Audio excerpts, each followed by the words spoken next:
Ndugu zangu,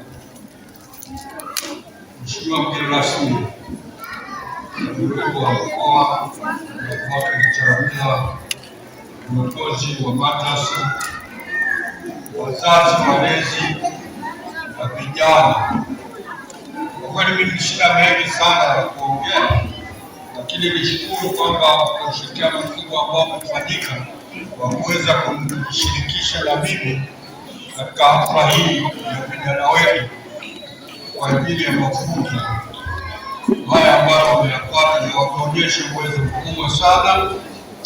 Kwa hiyo wazazi, walezi, Mwenyezi Mungu awalipe kwenye hilo, lakini kubwa sana ni kuendelea kuwafuatilia na kuwashika mkono vijana ambao tumewatoa, na hili nilikuwa nadhani hata kwa walimu tunatakiwa tuwafuatilia hao vijana wako wapi. Tawapa mfano mmoja. Siku moja ya maeneo ya Ruwasa pale, nimeona mama mmoja sasa akanipotea, alikuwa ajabu nyumba anakokota hizi chupa ambazo zimetumika. Sasa tulikuwa kwenye msafara akanipotea. Nachotaka kusema ni kuwalinda hao kuangukia kwenye mikono ya namna hiyo,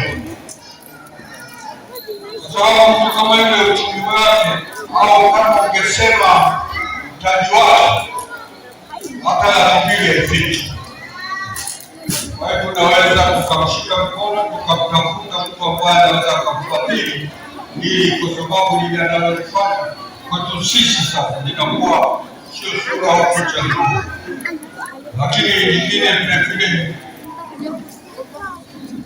wenzetu wa madrasa vijana, mimi najua wako muda mrefu sana kuangalia vipaji vile viko wapi, vinafanya nini ili kuweza kufuatilia, na kwa wale wenye uwezo basi waweze kuwashawishi kuweza kuchukua nafasi kama hiyo ambayo nimesema na mapungufu kidogo. Kwa hiyo kubwa sana, nitoe nafasi tu kwa mgeni rasmi, lakini niwashukuru sana kwa kunishirikisha na mimi niko pamoja nanyi. Lakini wazazi, walezi, lazima tuangalie walimu ambao wanawapa vijana wetu vipaji.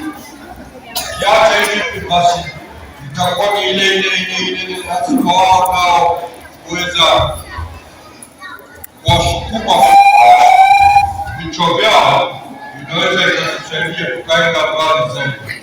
Na kwa maeneo mengine hii inatujengea taswira nzuri kati ya watu wengine au madhehebu mengine na sisi kama Waislamu. Nawashukuru sana, asante sana kwa kunishirikisha. Salamu alaikum.